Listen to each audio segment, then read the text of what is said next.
this is our final week, which is really exciting. It's been a 6-week journey. Some of you guys have followed along the entire way. Some of you guys have checked in halfway through, but for those of you guys that are just tuning in now, you can actually find all of the recordings from all the weeks that we have done on our Century 21 Percy Fulton YouTube channel. So if you're not already, you can head over to that channel, like and subscribe. All of our Monday meetings are there. Every training session that we do, everything we put up online. So for the last 6 weeks, we've been kind of just giving you guys an overview of what this real estate business should really look like, all the way from how to find clients. So we talked about 5 different strategies that actually work to find clients today, how to actually win the client through doing a consultation or listing presentation that converts a lead into a client. Week 3, we went all over how to master communication and serve the clients to keep them happy, which is a very important, this is a really important lesson. And I've even seen some of our agents talking, and I'm going to bring up the fact that the communication is probably one of the most important and easiest systems that you guys can ever do in your business. And probably one of the most underrated things is just picking up your phone and answering your call, believe it or not, is somewhat of a tricky skill for agents to grasp. Then week 4, we dove into how to build a referral system. So anyone that actually did a sale with you, how to keep in touch with your past clients, and how to build an actual follow-up system. Last week, we then dove into what the actual buyer experience looks like. So I walked you all the way from what it looks like to get your clients set up to receive automated showings, or how to book showings, how to get listings over to your clients, how to get an offer drafted, what the conditional period looks like, and basically how to get a buyer from showings all the way to closing. And then today we're going to be walking you guys through the seller experience. So this just means that the clients have already chosen to hire you. So you guys already did the listing presentation. They decided to hire you. Now I'm going to walk you guys through what it looks like when someone actually signs a listing agreement with you, and how to prepare the house for the market, what to do when you guys get the house on the market, how to negotiate and all of that. And while I was writing this presentation, I actually wanted to dive really deep into pricing strategies, because I think a lot of agents are really struggling right now with how to price properties. I'm just talking to Steve now, how he's got a listing and we keep dropping the price. So I'm going to talk about each of the different markets and how to price the properties properly. And I'm also going to go into some negotiation skills. So these are some of the topics that we don't typically talk on some of the training that I've done, but I thought that these were just some skills to add onto the systems that I'm going to be training you guys on. So hopefully this helps out everybody. If you have questions throughout, just pop them in the chat there and I'll answer them as I go, actually. So a great listing agent, they don't just sell homes, they're project managers, and their goals are to manage the project, protect the client, and lead with confidence. So a lot of people think that you're just going to get a listing, you're going to put a for sale sign up in the yard, and then we're going to call it a day. And that's not exactly right. So if you have not listed a home, you may not understand this, but if you have listed a home, you understand that it comes with a lot of organization skills, a lot of sales skills, and especially in this market that we're seeing here in the GTA, it's going to require a lot more skills than it did maybe back in the hot market, in the seller's market, when you could just put a house on the market and it would just sell. So hopefully I'm going to be training you guys on what to do in a more difficult market to kind of get you guys through that. So again, we are in week 6, how a deal works. So the seller process. So we're going to understand what the listing process is, a step-by-step guide. So this is actually the seminar for what do you do when the seller actually chooses to hire you. That's when the true work is actually going to start. So you guys actually went through all the marketing. You had someone put their hand up. You did a seller presentation, a consultation, and then they decided, okay, we're going to hire you. So we're going to guide you through that entire listing process step by step, so that you're going to be clear on what to do from the moment that the seller says yes, all the way through to closing and beyond. This is the favorite slide from last week. So I do want to add a little bit of compliance in this presentation as well. So if you are watching this and you are with our brokerage, this is our most dreaded form of the entire transaction. It's probably the one form that kind of summarizes the entire transaction for us. So just as a reminder, this is the transaction report. If you are ever forgetful and you don't exactly remember what paperwork we need as a brokerage, this would be your checklist to go refer to. But it's also the proper form that's going to lay it out for the deal administrator to know exactly what happened in that transaction. So just to remind you guys, when you hand in a deal, the girls don't know what happened at the table. So there could be chances where you maybe had a listing agreement and you were offering 5%, and then maybe something went down the road and maybe the roof needed to be replaced and your clients didn't want to. So then somewhere in there you offer to reduce your commission. Anything can happen, but the girls don't know what's happening with the agreement unless you document it properly on your transaction report. So this is just a summary of who the listing brokerage was, who's the cooperating brokerage. Is it firm? Is it conditional? What commission was being laid out? Are you giving any special commission to anybody else? And then it's going to lay out exactly what forms that you need. And having the seller solicitor as well is very important. And we're going to talk about that as well. So this would be your guide on which form to use when you're going through the seller process and knowing exactly what paperwork to hand in. And then, of course, it also has the buyer side as well. So here's the seller onboarding. So just like the last session, when you first hire on a seller, this is kind of like the boring administrative part, but keep in mind this is after the consultation where you actually gathered the information already on the property. So if you haven't watched the consultation, go back to week 2 to talk about how do you actually interview the sellers and talk about your services with them. That will all be in that consultation. This is the presentation where they've already hired you. So step 1, you're going to create a seller folder. Whether you are old school and you want to have a physical folder to put in all the agreements, or if you're a little bit more new school, we talked about how you can create Google Drives or just have a folder on your computer right away. Whether you're putting the seller's names on there or the address, everyone should have an organized folder so that you can keep track of all of the paperwork. So in there, right from the beginning, you want to have the listing agreement, the signed listing agreement, their IDs, and a RICO information guide. So that's what's going to go into your folder first. If you're more high tech, you could do a Google Drive where your clients also have access to the folders so that you're all on the same page, you all have access to the documents. Otherwise, you do need to keep these files for, I believe, 7 years. So we need to have it nice and organized somewhere.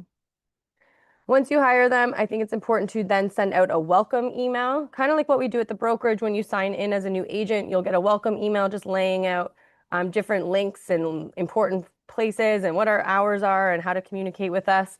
That's what you should be doing with your sellers as well, where you're saying, welcome, I'm excited to work with you. Here's all the marketing that we're going to be doing. Here's the paperwork you'll be signing. Here's the timeline of the preparation and when we're going to be going live on market. And then just laying out different communication standards, whether how to get a hold of you, what hours you work, all of that stuff. So basically in this onboarding, you're just saying, here's the plan, and I'm going to guide you through every step. From there, this is kind of like where you're going to be confirming the listing details. So some of these details you may have already done in the listing presentation. So if you're one of our agents that listens to us often, you'll know that we do a lot of this at the listing presentation where we'll do the measurements and all of that. But if you haven't done all of this, this is your opportunity. So you need all this information, not only for the paperwork, for like the data information guide or the data sheet, but you also need this because buyer's agents are going to be asking you these simple questions. So first of all, we need to confirm what names are going on title. So Geo Warehouse. So we need to make sure that everyone that's on the title is also going to be going on the agreements, and everyone's going to be signing it. Room measurements, these will be put on your data forms. Taxes, we're kind of lucky now where the taxes get automatically put onto Realm now, but there is a way on Geo Warehouse. If you scroll to the bottom of it, you will see each year and what those taxes are. This is an important part of the listing. Any utilities and maintenance fees, buyer's agents will maybe ask you, hey, what's the average water bill, or what's the average electric bill, stuff like that. So it is nice to just have all these documents up front so that you are always informed. I always recommend having these also on a note section on your phone so that you have them at all times. Also throughout the house, you want to go through what's going to be included in the house, what shadows, fixtures, is there a family light fixture that's going to be excluded? So you also want to be very clear on what things the sellers want to take with them. Basement freezers, all of that. We talked about how TV wall mounts is a very popular one. That's a big fight all the time. So be very clear about going around the house and figuring out what the seller is going to take and what the seller is going to keep. Rental items. So if the furnace, AC, hot water tank, again, very important to know if these are rental items because this will come in place on closing date. So if you state that the furnace and the AC are rent or owned, but they're actually rented, this will come bite you in the butt later because this could be a $10,000 ticket when you go to close the property. So you cannot close the property unless the seller agrees to pay off the rental items or if the buyer is going to be taking them over. So again, this is like a $10,000 ticket item that you want to be very sure if it's a rental item or an owned item because it will come down to the negotiations. And last thing you want to do is find out about these things on closing date when the lawyers do the title search. Also important to do age of items. So how old's the roof? How old's the windows? What upgrades have they done to the home? How old's the AC? How old's the furnace? These are important questions because you will get asked these whether through the buyer before an offer comes into play, or you'll get asked these questions from insurance companies as well. So a lot of the time when the buyers purchase the home, the insurance companies will ask them all these questions and they will come to you. So it's just nice to have all of these already documented up front, but a lot of these things you need for the paperwork too. So this is just kind of before the offer is accepted. You're going to need the RICO info guide. You will need a listing agreement, the privacy policy, which just kind of lays out the confidentiality and like the kind of risks of having a lockbox on the home. That's kind of an internal form that we have. FinTrack, and then any disclosures if you're related to the seller or if you are the seller and stuff like that. So I wanted to jump right into pricing strategies since this will be the very beginning and while I have your attention really fresh, because I do think this is one of the hardest things that agents are struggling with in general, and probably one of the biggest things that's causing sellers to cancel their listing agreements or cancel the sale altogether. But what you will realize is pricing is not a one-size-fits-all situation. So your strategy should actually be tailored to whether it's a buyer's market, a seller's market, or a balanced market. So it doesn't really matter. Like you'll have an idea of what the house is worth when you guys see it, but your pricing strategy is going to be very different based on what market you are currently sitting in. So I'm going to dive into each scenario and explore how you can effectively approach pricing. So not only just looking at like the neighborhood trends, we want to look at the supply and demand. So if it's again, buyer's market, seller's market, or balanced. There's also a big difference between the market value and the listing price as well. So the listing price will kind of come into play. It's not always the realistic price. It might just be the marketing price. So that's going to come into play. And then we're just going to talk about kind of like some of the pricing psychology as well. So as we go through this, let's just pretend that we are going to be listing a home that is valued at $800,000. So as we go through this, I'm going to show you if you have a home that you think is valued at $800,000, this is how you should price it. So I think this is one of Claire's favorite charts. So I wanted to pop it up here. It's a little bit different, probably. It's a little bit more jaggedy on the scale, but a lot of clients are going to want to overprice their properties right away. Sellers always think that their home is worth more than it probably is. But we have to be able to explain to them the impact of overpricing that home and trying to test out the market for that price. So if you are setting your prices above market value, we need to show our clients this scale. And I do recommend probably drawing it out when you're sitting at the table with them and discussing price, where you want to talk about the time on the market on the bottom there, and then the price on the other axis. So over time, as time goes, the longer the house sits on the market, the lower the price is basically going to go. So if your clients do want to overprice, it is going to result in fewer showings and decreased interest. And the first 2 weeks on the market is when you should have the most showings possible and the most interest. Once you go past those 2 weeks, that's when the interest starts to go down. And the listing is going to start to appear very stale, and it's going to remain on the market longer. And if you're working with buyers, typically when a home lingers on the market, the buyers are going to suspect that there's issues with the property, and they're just going to assume that something's wrong, and they're going to expect price reductions, and they're usually going to offer a price that falls below the market value. So if you price too high, you do risk, your sellers risk actually selling at the end below what it's actually worth because it's going to sit on the market longer. This strategy never works. Lots of people want to try it. We tell you guys you can try it, but you should always have a strategy on how to actually get them back at the actual list price. And by showing them this in the very beginning, you're just going to be setting them up for the expectations that, yes, we'll try your price, but this is the risk that's going to happen. Do you want to take this risk? Most of the time, the sellers typically do want to take the risk, unfortunately, but this is when your expertise is going to come into play. So here's the blue line. This is what the house should actually be worth. So if you are pricing at this top red one, you're going to see that over time, it's going to go lower and lower and lower.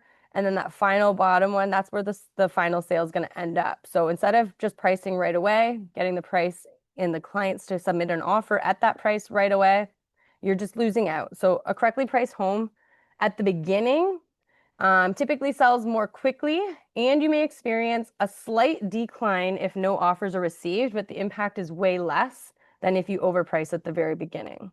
So let's not do that. If you are in a seller's market, so that's just like giving them the risk. So let's just go over the 3 different markets that you guys are going to be part of. There's a seller's market, there's a buyer's market, and there's a balanced market. In a seller's market, typically there's more demand than there is supply. And usually what you'll look at to discover this is the months of inventory. And if there's 0 to 3 months of inventory, you are in a seller's market. Us in GTA, we are no longer in this market anymore, but I'm still going to talk about it. So like I said, let's just pretend the house is worth $800,000. Typically in a seller's market, you want to price, or what you could actually risk and overprice a home in a seller's market, because unlike the other markets, as time goes, the prices do actually increase. So you can actually list a little bit higher than what the home is worth in a seller's market. This is probably one of the only markets you can do this in. But what you'll see in most sellers market is a lot of agents will actually strategically list it below the market value. So I just put 799, 900,000 here. Why this works is because it creates urgency and typically will drive multiple offers. Because there's more buyers than there are houses, you're listing slightly below what you're looking for. This will create those offer-nate situations, and it's actually going to position the property as desirable and limited. The power of just underpricing. So if you do the 799, so there is a difference between listing it at 800 and 799, or even 769, whatever it is. But buyers tend to view 799 as a considerably lower price than 800,000. That's just the psychology of what buyers think. So we're placing in the 700s rather than the 800s. This strategy can actually draw more online interest, since buyers are often doing a filter of their searches for properties up to $800,000. So that way you are going to show up in way more searches if you're under the 800 by listing it at the 799. So this is particularly effective in the seller's market, where you're going to see lots of multiple offers. This is a very sad chart because we're no longer sitting in there, but I think if my Saskatchewan people are in the chat, they may be seeing this market right now, actually. So it really just depends on which area of Canada you're sitting in. But where we are in GTA, this is not happening right now. I wanted to pop up this one. So we were just talking about months of inventory. So in a buyer's market, typically there's more supply than there is demand. So we have way more inventory than we have buyers. And what you're going to see is about 5+ months of inventory. So you guys typically get this social media brick from us. Nelson, myself, Carly, we usually send you guys out the market stats every month. If you saw this month's stats or last month's stats, you will see that we're sitting at 4.8 months of inventory. So we're kind of sitting on the cusp right now of a buyer's market and a balanced market. So it is really hard right now to price properties, because there is some neighborhoods that are in a more buyer's market. There's some in a more balanced market. So you really do have to narrow it down for the neighborhood. But GTA as a whole, we're at 4.8. So if we are in a buyer's market, the strategy for pricing is to actually, you're not pricing it on what it's worth. So if we have an $800,000 house, doesn't really matter, because there's so much competition. You actually want to strategically price the house below the competition to attract attention. So when you guys are going live on the market in a buyer's market, you're typically not going to pick the price of the home until probably the day that you go live on the market, because you want to see who else is on the market as well that's comparable to yours, and you want to be listed lower than all of those. Otherwise, you're going to kind of get lost in the sauce. If you're listed too high and there's a similar house listed below yours, it's not going to work. So even this could sometimes bring in multiple offers if you do it strategically, or it will end up getting you a little bit of a higher price. But if you price too high in a buyer's market, you are going to get lost very quickly. You're just chasing a down market. So the longer you're on the market, the lower that price is going to go. So by pricing below just the competition and seeing what's on the market, it's going to attract more attention in that slower market where buyers just have more options. And in this type of market, we also have to let the sellers know that we need to have more upgrades in the home, finishes. Everything needs to be more move-in ready when you guys are doing your presentation of these properties. because they're going to have so many options. So they're not going to choose the one that requires fixing. They're going to choose the one that's in the same price point that's already renovated. So if you are giving advice to sellers, sometimes that you have to take these into consideration when you're saying, oh yeah, like you should paint the house, you should change the flooring. This is a type of market where you actually do want to do some of those extra fixes to stand out a little bit more. Again, balanced market is kind of the in between. So this is where the supply is equal to the demand, and it's about 3 to 5 months of inventory. So again, we're sitting at 4.8 months of inventory. So you could argue that we are in a balanced market, but you could also argue that we're in a buyer's market. We're really kind of like in between right now.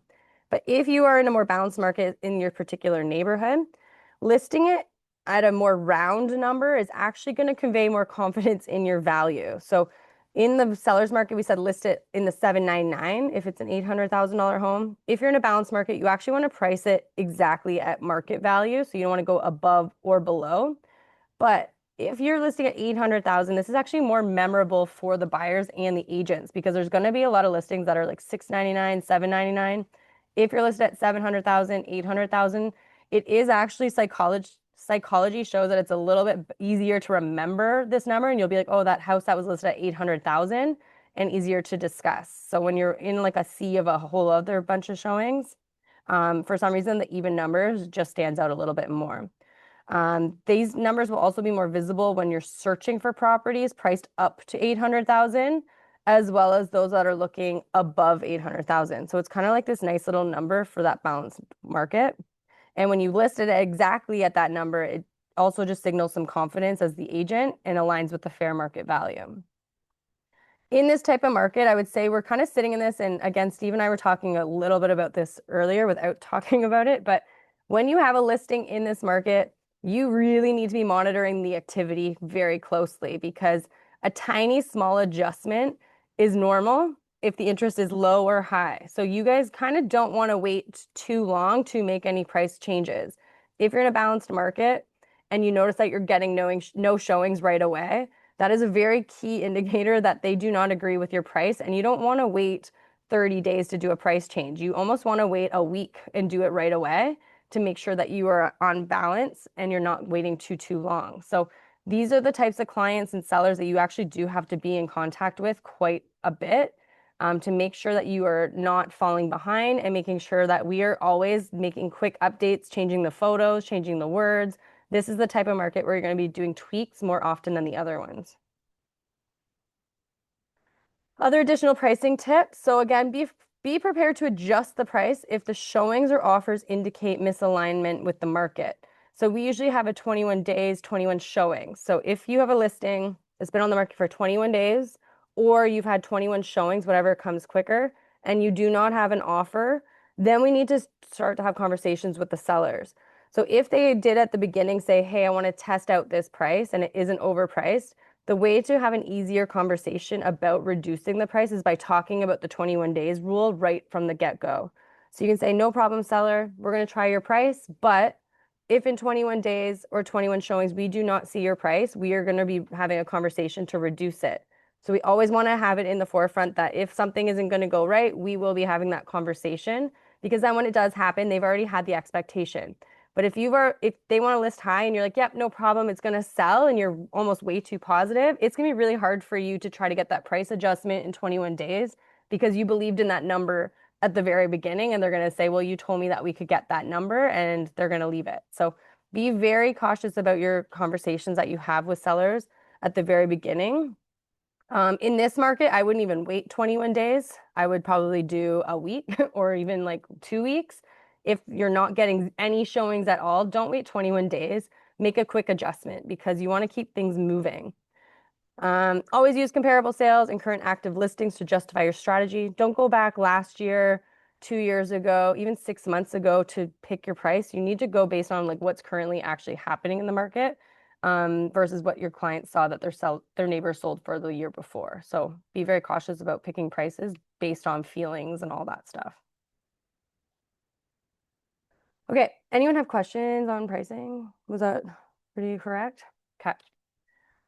Okay, now that you've picked your price, now you got to get your clients ready to get the house ready for the market. I don't think I've ever listed a property that did not need preparation. You usually do need at least a couple of weeks to a month or even more than a month to get prepared. So when you see these properties hitting the market, these aren't properties that just like called the listing agent and then they listed it the next week. Maybe some of them are, but most of them are not. But the whole goal of selling the property is to sell the property and not just list it and have it sit on the market. So this is kind of the stage where you're going to help the seller turn their home into a product. So you want to walk through the property with the clients. Either you're going to walk with them or you're going to bring a stager with you. But we need to walk through the property and identify what needs attention. So what part of the home needs decluttering? Where do we need minor repairs done? Which rooms do we need paint in? You could again do this with your stager if you want to take that. If it's a really bad house, sometimes it's good to have the stager do this because then they look like the bad guy versus you. But you do want to have some sort of checklist ready for your clients that goes over all of the different, like room by room, what you need to get rid of, what furniture to keep, what things to declutter. But you also want to have a timeline as well, being like, okay, our plan is to go live on this day. So you need to have it decluttered and ready to go for me by this date. So by giving them the timelines, it keeps everyone on the same page before it goes live. If you're offering staging or consultations, this is the time to book it now, have the stagers go in and they can go do it with you. Track your prep lists as well. You can also take this time to confirm if you guys are offering cleaning services. This is the time to do that. Schedule photography, schedule when the stagers are actually going to come in, and just kind of remind the sellers that the buyers actually shop very visually. So the photos and the first impressions they really matter. So even if you guys aren't staging the property with furniture and fluff and all of that, at bare minimum, it should be freshly cleaned, freshly decluttered, and even painted. Bare minimum. There's lots of tools out there. You guys can do Gemini if you want to do virtual staging, all of that stuff. But in a market like this, it is very important that your homes really do stand out and you're not just selling, well, I'm kind of lying about that because we just sold a crack house. Probably the quickest sale we've had this year was a crack house. So I might be lying, but that just shows that price sells the homes more than anything. So if you have a home that you think is going to be a little harder to sell, having it nicely presented really helps. Okay, then once the house is ready, it's time to prepare your marketing package. So this is all the stuff that you guys talked about in your consultation with them. So now it's your time to bring in the professional photography, videography. You may have feature sheets ready, whether they're paper or digital. This is where you're going to be writing your MLS listing descriptions, get your social media rollout plan, and then your coming soon graphics as well.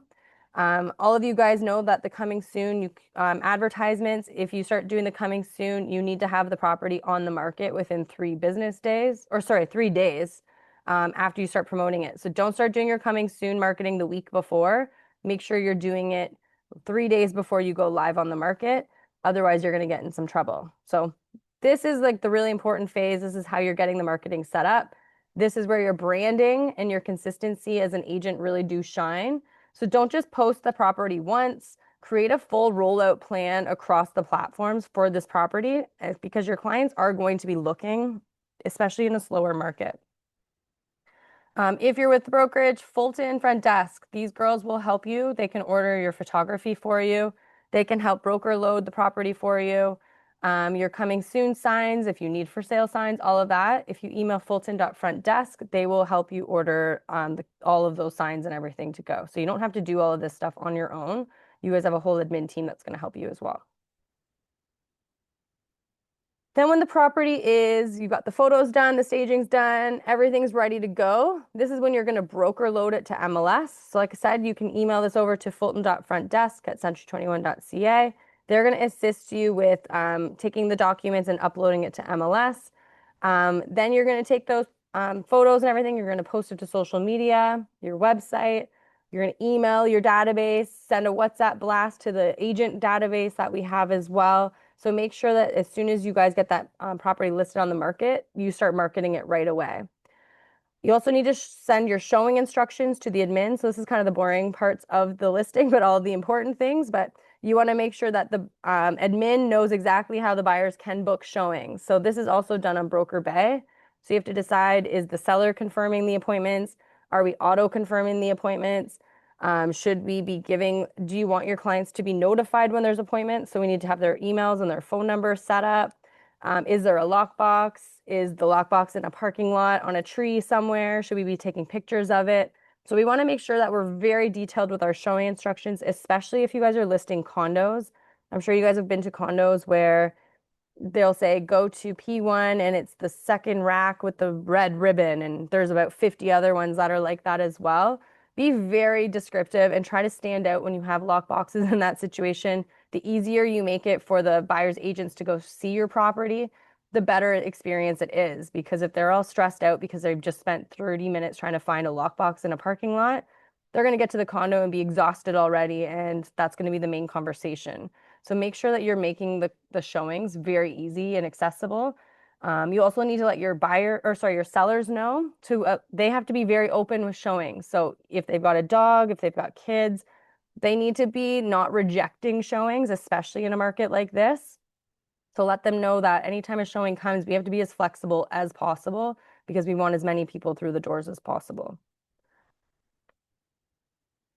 Okay, and then you're going live in your launch week. So in this first week, it is very critical. So this is where the momentum is the highest. This is where the most attention is going to be. It's going to be popping into the buyer's email boxes. So this is where you're going to have the most exposure for your listing. And we need to communicate clearly with our sellers about those showing expectations and feedback. So like I said, make sure you're mean to your sellers and say, you need to get the dog out, go sit in the car, go sit across the street. Don't care where you are, but get out of the house, basically. If your sellers can go stay at a family member's, even better. But we need to show them like you guys need to be as flexible as possible. We need to have the lights on. You need to have the door, like everything needs to be set up. Make sure the toilet seats are clean. Make sure the beds are made.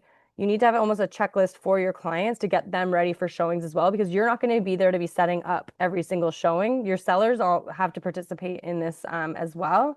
And you need to set the expectations for them. Send the sellers a quick short check-in every few days. So don't ignore your clients. If you, like I said in the communication strategy, no update is still an update. So do not ignore your sellers if you are not getting showings. If an agent calls you or texts you, call them back. Do not ignore anybody. This is very important. People are calling you. They want to buy your home. They have questions. Do not ignore your phone during this time. Do not ignore your sellers during this time. We also need to be ahead of our clients, especially in a slower market. So you need to be updating them every morning before they ask you what's going on, what was the feedback. We need to be like, hey, the showings are going to happen. I'm going to reach out for feedback and I will let you know as soon as I know. So the worst is when they call you and say, hey, what was the feedback on that showing? And it just happened like 10 seconds ago. You have to say, I'm going to be following up, not immediately after the showing, but I will be like within 24 hours, I will be following up with that agent. So once you put the expectation in there, then you're setting them up for success. Otherwise, they're going to be wondering what the heck you're doing. So anytime you get a phone call from a buyer, whether it's just a question, if you get a sign call from anyone, let your clients know, hey, this person called, just answered a few questions. Hey, this person called me with some, I don't know, they had some interest. So you have to always be in communication with your clients, especially during this first week, because it's going to feel a little chaotic once you get everything set up. Let them know when the listing is live. Send them the MLS listing immediately through text or email. Have them double check any mistakes or any wording that they don't like. So as soon as it's live, we got to let them know. And then again, get them set up so that they're receiving notifications on those showings and all of that. I think this was kind of what we already talked about. Yeah, we're going to keep that out. Open houses, I'm not going to dive too deep into this because we did go over this in week 1. But there's a high chance that you're going to be hosting an open house for the clients. This is just another way for you to get clients yourself, but it's also a way to kind of expose the property. The clients are going to ask you if you're going to do an open house. If you don't want to do the open house, but your clients want an open house, call someone in the brokerage to do it for you. If you're a new agent, this is a really great opportunity for you as well.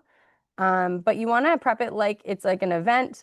You want to invite as many people to your open house, whether it's the neighbors, whether it's your database, whoever it is. You want to promote this open house all over the place. Have sign-in sheets so you can collect all the visitors' information. And then you're just going to kind of engage with the people that pop in. So again, I'm not going to dive too deep into the open house because we did a big session on it already in week 1. So go back to that one if you want to, but the open house will be part of your project if you are the listing agent. This one was interesting, and I added this to my slides yesterday because I think it's something that a lot of agents are doing a really bad job at right now. So, as a listing agent, your job is to always encourage offers. So, whether that offer is low, whether it's crap, and your role is to create opportunities for your sellers. And I can't stress this enough because I even had one of our own agents tell me they had an agent verbally tell them an offer and they said, get lost. And I was like, oh my God, like what is happening? That is not what we do. So, you cannot turn down offers, whether it's bad or good. Your sellers need to see an offer. That might be an indication of where the market is taking them. They need to see that you are generating offers. That is your main job. So you need to teach your sellers that any offer is a starting point and it's never a waste of time. So even a low offer can actually open doors and it's going to actually build momentum from the engagement. So written offers, you can actually leverage this with other buyers. So if you get a low offer, this is your opportunity to then notify all of the other buyers that you have an offer. This may trigger some sort of buyer remorse or a buyer doesn't want to miss out. And then all of a sudden you may end up getting 2 offers from another agent. And that other offer may think that this offer is so good and they may go above it. So any written offer is actually going to create leverage for you to be able to at least have a conversation with an agent, because the worst thing that happens during a listing is you get no offers at all and you can't work up any offers that aren't coming to you. So at least when you have a low offer, you can work with it or at least try. So if an agent says, here's what my offer is going to be, will this work? Because we hear all the time, agents always say, I don't want to waste my time. Are your sellers going to accept this? We all hear that, right? Just say, put it in writing. We'll see what we can do. Even if you know the offer is going to be very low for your sellers, you know they're not going to accept it. Just tell that agent, put it in writing. You're not going to answer anything verbally. Everything needs to be in writing so that you guys can work with it. Otherwise, it's just like a pretend offer in the brain. But if you make that buyer's agent feel like you will work with their offer, they will put it on paper for you. Then you're going to build this momentum strategically.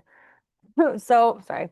If you are using, maybe you do have a slower listing, maybe an agent's asking about it, you have to use very confident language. Don't tell the other agents, oh yeah, it's been dead, no one's been showing up to it. Like, no, don't tell them we're expecting strong interest. We've had good traffic this week. I'd recommend you getting an offer in. So we do need to create some sort of urgency because we want to make every interested party feel like a competition is about to happen, even if it's not. So don't be like too open where you're telling the agent that, yeah, we've been dead, no showings for 2 weeks. They don't need to know that. So we need to update them and let them know that we've got strong interest. Just lie. And then we need to update other agents when an offer is registered.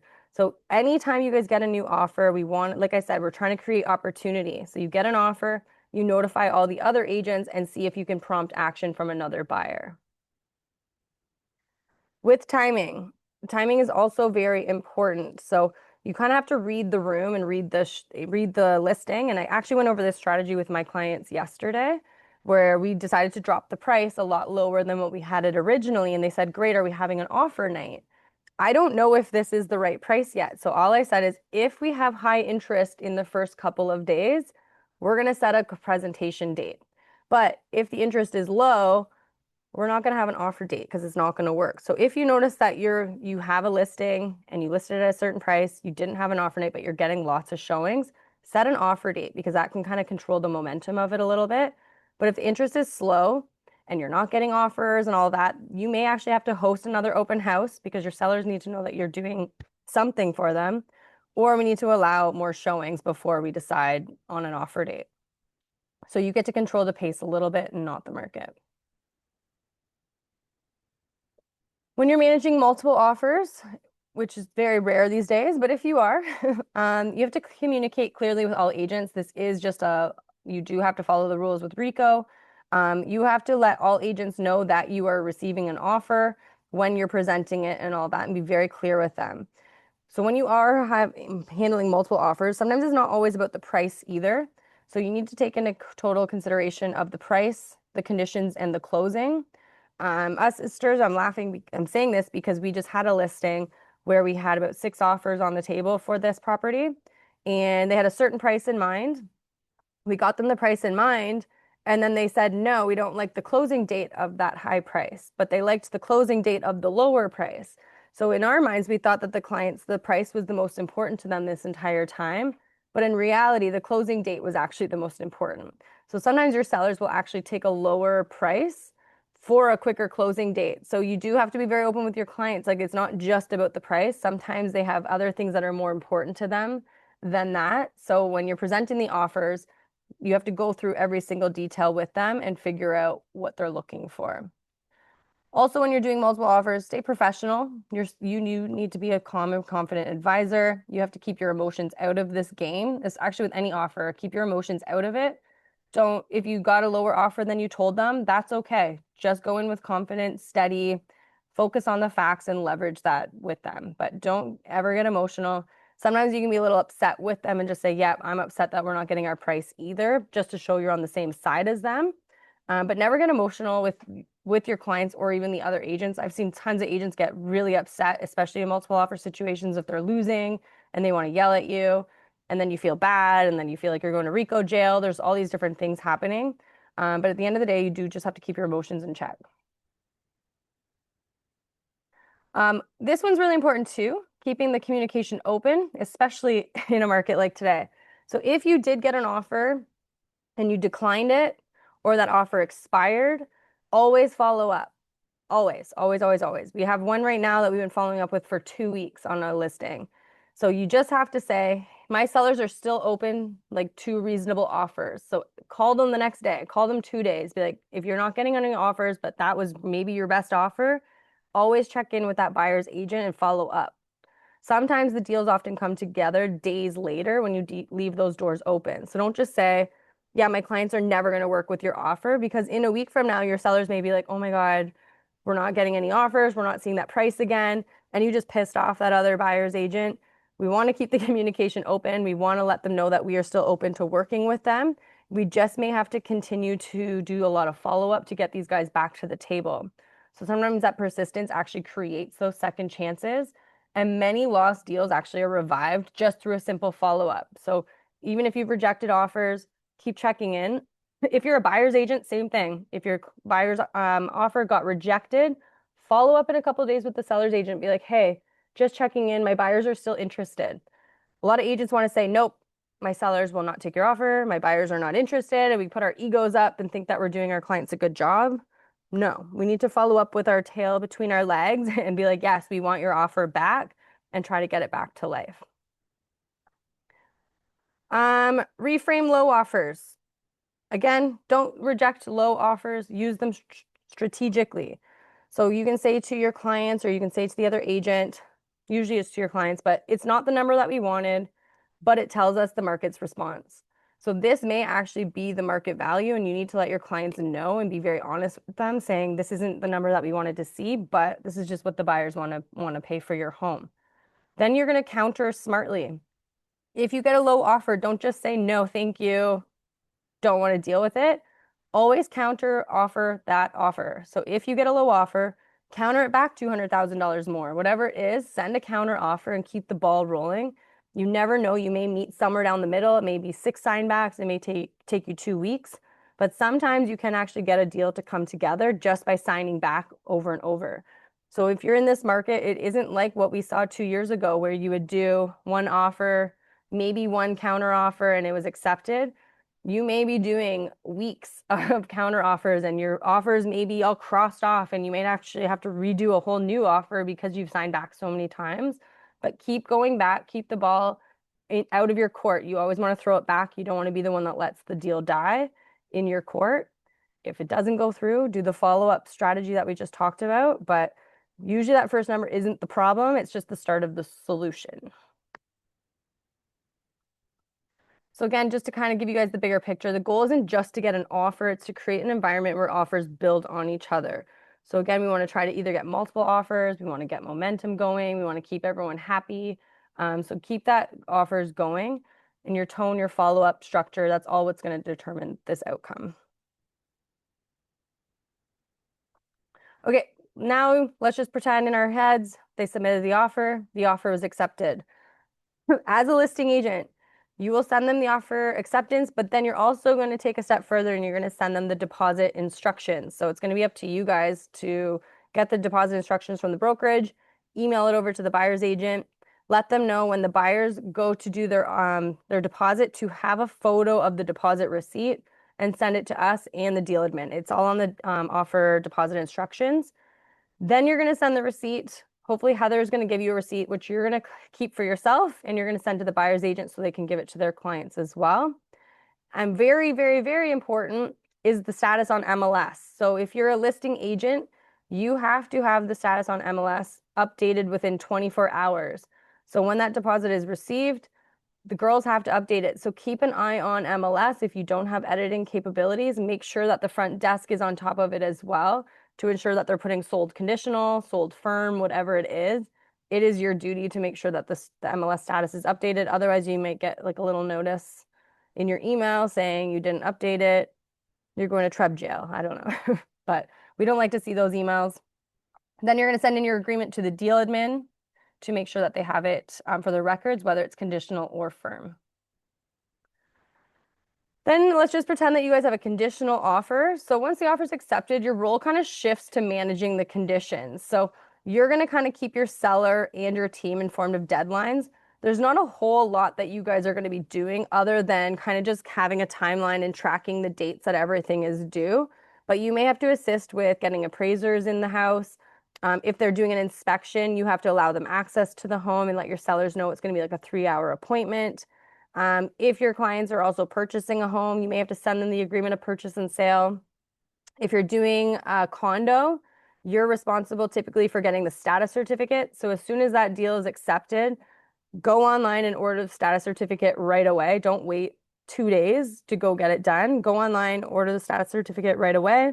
Get that over to the buyers as quickly as you can. These days with status certificates, like back in the day when the market was hot, you would probably already have the status certificate readily available. So if it is a hot condo, then you might want to have the status certificate so you can do a quicker firm. But in this market, it could take you 3 to 6 months to sell a condo. So you may not actually order the status certificate until you have an accepted offer. But in this case, I would actually do rush orders these days because you want to keep the momentum going. You don't want to wait another 13 days for this to firm up. So get the status certificate. You may have to pay $200 or something like that to get it rush ordered, but honestly, it does keep everything much better because you've been waiting so long for this offer. So basically, you're just going to be ensuring that everyone is able to go through with all the conditions that they have. We talked about this the last session, but having a waiver versus a notice fulfillment. So if you guys are going to go firm on the transaction, you can do a waiver, but that just basically says that it's just removing the condition fully. We prefer to see the notice fulfillment saying that they did the financing or they did the home inspection, everything went well, and they were satisfied with it. So now they're just doing a notice fulfillment. So they do the exact same thing to firm up the deal, but I feel like it's just more proper to do a notice fulfillment. You may have amendments if the buyers did a home inspection and they found some things wrong. They want the seller to fix some things. This all needs to be in writing on amendments, saying your seller agrees to fix, I don't know, the hole in the wall, your seller agrees to fix the leak in the window, whatever it is, you need to have everything in writing. Otherwise, nothing's going to happen. Then to get ready for closing, this is when you're going to send in your final paperwork to the deal admin. So you're going to provide them with the agreement of purchase and sale. Again, update the status on MLS. So if you were conditional, you have 24 hours to update it to firm. You may not be participating in any of the walkthroughs, but you do have to let your clients know if there is some final walkthroughs. Usually there's 2. So just letting them know that there's going to be 2 more appointments to happen and you just have to give them access to the home. Ensuring that they're move-in ready. So we like to give our clients like a moving checklist with utilities, reminding them to change their address. I recommend even telling your clients to do a Canada Post mail forwarding to their new house because all the mail is going to go to this current house. Happens all the time, or the agent's texting you for like 6 months saying, hey, your seller's mail is still coming. So there is like little intricate pieces that a lot of agents forget, like telling your clients, hey, make sure to just do mail forwarding for 6 months. And then you can kind of keep track of what mail that you haven't updated your address on. Make sure they're canceling their utilities, their insurance, all that stuff. So usually the lawyers will also remind them about this stuff, but I think it's important that we do it as well. And then it just kind of adds to that client care portion as well. The lawyers these days, we used to drop the keys off to the lawyer's office, the sellers would, and then the buyers would go pick them up. Now they want to go typically based on the lockbox. So the lawyers may reach out to you guys and say, hey, what's the lockbox for closing? You're going to tell your sellers to leave a copy of the key inside and then the rest of the keys in the house. So that is part of you guys to communicate that as well. And make sure you give the lawyers the lockbox number so the buyers can get in the house when the deal does close. I've seen that happen quite a bit where the lawyers are like panicking because they can't get a hold of the agent to get the lockbox. So don't be that agent. This one's just a really important part of the deal because it's going to get you another one. And Claire talks about this quite often. We call it guerrilla farming. I didn't realize gorilla was spelled this way, by the way. Guer. I thought it was gorilla, like the animal farming. But this is a really, really important part of the steps. So once you get a listing, like we said in the buyer seminar, sometimes your next transaction is embedded in that current transaction. So usually a successful sale doesn't really stop at closing. We want to make sure that every single listing you get is actually an opportunity to generate more. So guerrilla farming is basically a strategy that plants seeds to people after the sale. So it does it with your sellers, the neighbors, and your network so that you can grow more listings and referrals. So I know like Michael, for example, we try to teach him guerrilla marketing in Olive. So if he gets a successful sale somewhere, he's going to do guerrilla marketing where now he's going to try to take over the entire street. So your goal, if you're already in that land, and a lot of agents don't take advantage of this opportunity, but you want to make sure that you're getting something else in that area. So not only are you marketing your current listing everywhere, so your social media, you're doing your open houses, your just listed folders or flyers on that current one. Then after the sale, you have another step, which is your thank you step. This goes out to your current sellers where you're sending them a closing gift, you're asking them for a testimonial, you're doing like a 6-month follow-up with them, and you're directly asking your current sellers if they know anyone else that's looking to sell their home. So you start off with your current clients. Then you're going to do your just sold posts. So on social media, you're going to do your just sold stories, posts, all that stuff, and engage with your online audience. From there, your step 4, now you want to engage with the neighborhood and the sphere that's already in there. So you want to do your just sold mailers to the neighborhood. You want to go back to anyone that you hosted an open house with. And maybe you want to take it a step further and start doing community events. So this is like taking it really far where you want to now get to know the neighbors that you just did it, whether you're door knocking, you're cold calling, whatever it is. Now you're trying to engage the neighbors. So you're engaging the current seller, you're encouraging your sphere of influence on your social media, and then you're also encouraging the neighborhood to get to know you and try to get another one. And then you're going to do referral seeding. So this is when you're kind of like asking your satisfied clients to introduce you to someone who's moving. You're putting seeds out to the neighborhood, and you're basically straight up asking for referrals and anyone that's looking to move. And then your step 6 is continuous engagement. So anyone that you did meet through your door knocking, your open houses, anyone that you met through that listing procedure, you want to add them to your CRM and then continuously engage with them as well. And then hopefully it just loops back to your next listing and you kind of do repeat these 6 steps every time. I see it all the time where agents will get a listing, they'll sell it, and then they just kind of move on to the next and they start from scratch. So if you are that agent and you do get a listing, try to like see if you can try to get another one in that neighborhood. And that's how you're going to start to build that farming neighborhood. Once you've gone through the neighborhood, no one else is looking to do something, then you kind of move on to the next one. Do you want to add to the guerrilla farming? I know you love that one. Every time. I think you just do it again. Okay, so after every listing, I think it's important to take about 10 minutes or so to review what went well and what didn't. Did you communicate enough with that client? Was your client chasing you down? I know we always learn a lot about working with difficult clients and how you can improve it. Did you have any admin delays that bothered you? Did the girls take too long to update your MLS status? Did you take too long to get your deposit receipt? Kind of take these notes and see what we can do to do better on your next one. Did you stay consistent with your process? Did you do the guerrilla marketing or did you just sell the house and kind of move on? So those small tweaks is what's going to kind of make you a little stronger at being a listing agent. If you are worried about staying compliant, we have this whole beautiful flow chart that we've created for you as a listing agent, where it lists out every single document that you need from your RICO info guide, all the listing agreements, your privacy and policy, the FinTrack disclosure forms, mortgage verification, which is one that every agent wants to avoid, seller direction if you are doing that for offers, and then brokerage communication. So anytime you guys are kind of confused on where to find paperwork, which ones you need, you have a transaction report and you have a flow chart to make sure that you guys are handing in full paperwork. Then to take it a step further, you guys will get emailed. So going through the series of things, I realize that agents need checklists and all that good stuff. So we've created checklists for you. I'm currently tweaking them as we go. So hopefully by next week, I'm going to have a checklist for every single session that we've done in this 6 weeks, from what to do when you go on a buyer presentation, a seller presentation, and then what to do when you get a buyer client and what to do when you get a seller client. So if all of this was too confusing and there's a lot of steps and a lot of things that you're forgetting, we have checklists and all that stuff for you guys to go through. We also have checklists for you guys to send to your clients to get them ready for showings, what things to look for in like a home inspection, stuff like that. So we have lots of checklists to kind of keep you guys organized, even a guerrilla farming checklist as well to make sure you guys are doing the right steps after the sale. And then that's it. Do we have any questions? I know I got my online people. If you're not already, or maybe you missed the first few sessions, you can actually go again to our YouTube channel. That's the QR code. It has a link to every single meeting, every single training, including the 6 weeks. I have it in a playlist for you guys. So if you want to go back and watch any of the sessions, you can just go watch them on YouTube. You watch Claire, Carly, and I talk about the market every week.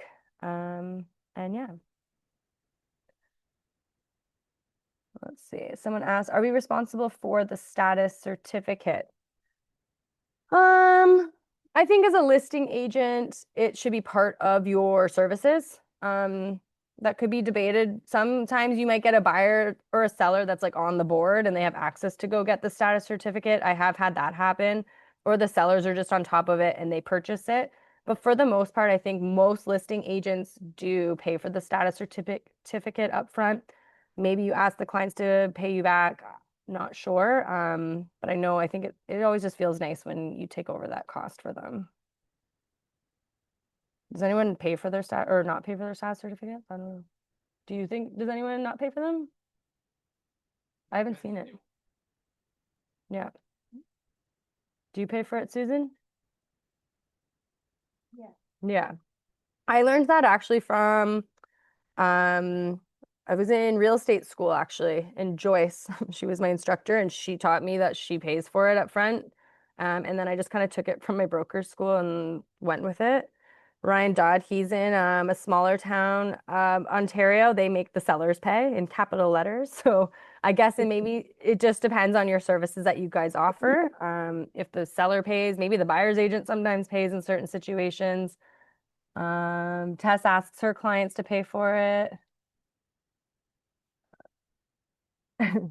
Yeah, and then you have 10 days. So I think it's just a service-based question. Steve, do you pay for yours? You pay for yours, yeah. So I think it just depends on maybe what commission you're getting paid. If you're doing full 5% or you're getting paid a certain amount. A lot of the times you're not staging a lot of condos either. So if I'm not staging a condo, I'm gonna pay for it's just like a small cost for that. So I think just decide on your seller services up front or go over your commission splits. I think we talked about that week 3. We talked about commission and how you guys can have different levels of services that you offer for certain percentages. So that could be part of it, that you're not paying for status if you're discounting and all of that too. Clients always pay for the status certificate, never been an issue. All right. So a lot of our agents get their clients to pay, no problem. I'm gonna stop sharing that. Anything else? Do anyone have questions on pricing? Yeah. Yeah. Yes. So in like when you guys have that's mostly for your buyers. So if you guys have buyers or even tenants, it's a step that you'll forget once and you'll never do again.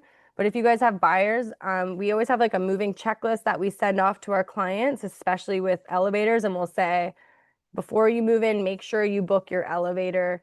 And it's a very simple step that a lot of people do forget. And if you forget to tell your clients as the agent, they will come back at you and be like, why didn't you remind me? So yes, as part of your processes, that's why I love checklists. I like having checklists for myself and for the clients. So like usually what I have is like a templated email for condo buyers, and they'll say like, just a reminder, here's all the things you need to do. Booking an elevator it's on there. Yes. Yeah, exactly. So yes, text and email your clients to say book an elevator. I guess it's good for your sellers too if they're moving out. Be like, hey, don't forget to book an elevator to move out as well. These days, condos want us to pay a deposit, which is unfortunate. Usually they get it back, but they want it like in a bank draft form. They don't even make it easy where you can just e-transfer them anymore either.